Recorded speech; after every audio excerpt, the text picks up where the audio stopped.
Yo gengs, balik lagi di channel ini, tempat kita ngobrolin hal-hal yang serius, tapi tetap chill, easy listening, dan gampang masuk otak. Topik kali ini agak beda, tapi super keren.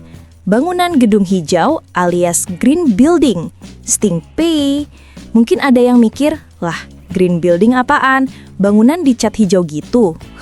No, bukan itu brosis. Hari ini kita bakal bahas tuntas.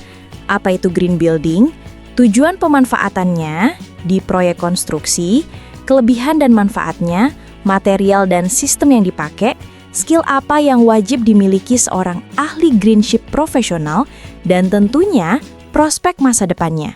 So, stay tune, siapin kopi, matcha latte, atau boba favorit lo, karena pembahasan ini bakal panjang, detail, tapi tetap santai kayak nongkrong di coffee shop. Choppy leaf.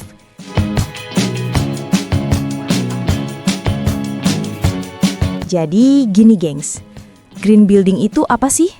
Secara simple, green building adalah konsep pembangunan gedung yang ramah lingkungan. Intinya, bukan cuma bikin bangunan berdiri gagah, tapi juga mikirin dampaknya ke bumi. Kalau dianalogiin, green building itu kayak lo lagi main game Sims. Lo bikin rumah bukan cuma biar estetik, tapi juga hemat energi, nggak boros air, sehat buat penghuninya, dan tetap keren buat dipamerin ke tetangga. Definisi formalnya, green building itu bangunan yang dalam proses desain, konstruksi, operasi, hingga pemeliharaan fokus sama efisiensi sumber daya, kualitas lingkungan, dan keberlanjutan. Bukan cuma bangunan fisik doang, tapi mindset. Mindset bahwa setiap gedung itu bisa jadi solusi, bukan sumber masalah.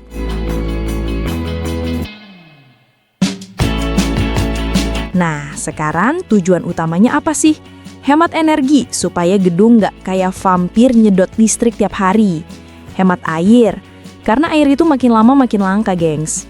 Kurangi polusi, baik udara, suara, maupun limbah. Nyaman dan sehat buat penghuninya. Udara fresh, cahaya cukup, sirkulasi oke, sustainability alias keberlanjutan. Jadi nggak cuma bangunan keren buat 5 tahun, tapi tahan lama plus minim dampak negatif. Simpelnya, green building equals good for you, good for the planet.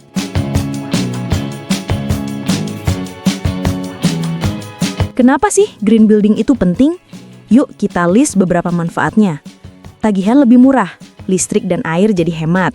Nilai properti naik karena green building punya branding premium. Kesehatan penghuni lebih baik, udara fresh, pencahayaan alami. CSR perusahaan naik level.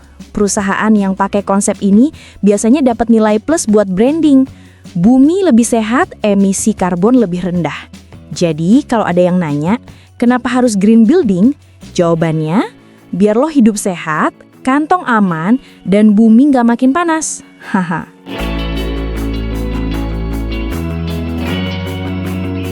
Sekarang kita masuk ke dapurnya green building.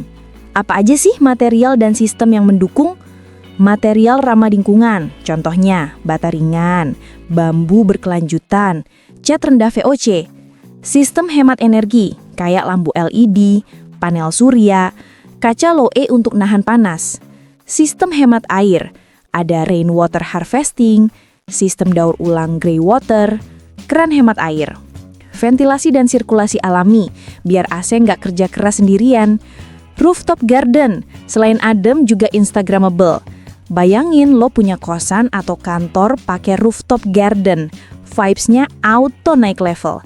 Kayak nongkrong di Bali, tapi versi kota besar. Hey!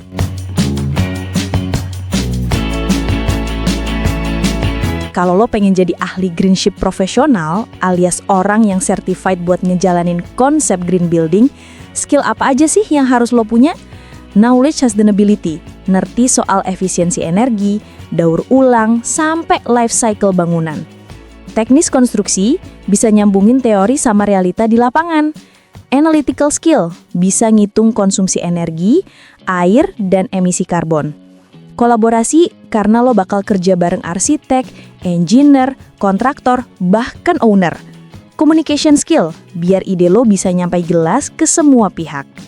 Ahli greenship itu ibarat influencer sustainability.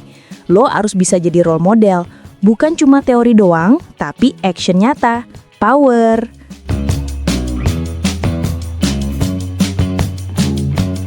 Terakhir, masa depan green building bakal kayak apa? Jawabannya cerah banget, gengs. Kenapa?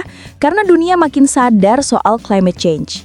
Di masa depan, hampir semua gedung baru bakal diwajibkan pakai standar green building. Teknologinya juga makin keren, kayak IoT buat monitoring energi, AI buat prediksi konsumsi air, dan smart building system yang bisa otomatis nyesuaiin suhu dan cahaya. Prospek karir di bidang ini super cuan, guys, karena makin banyak perusahaan cari ahli green building buat branding plus compliance. So, kalau lo masih mikir green building itu cuma tren, think again, brosis. Ini masa depan.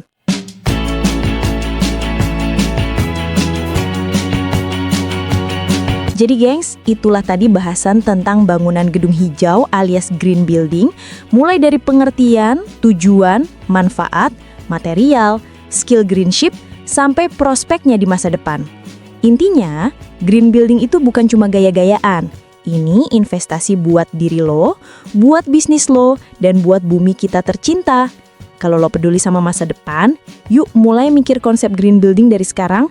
Dan jangan lupa, klik like, share ke temen lo, dan subscribe biar makin banyak yang ngerti bahwa konstruksi bisa keren, modern, dan tetap ramah lingkungan. Peace out, see you in the next episode.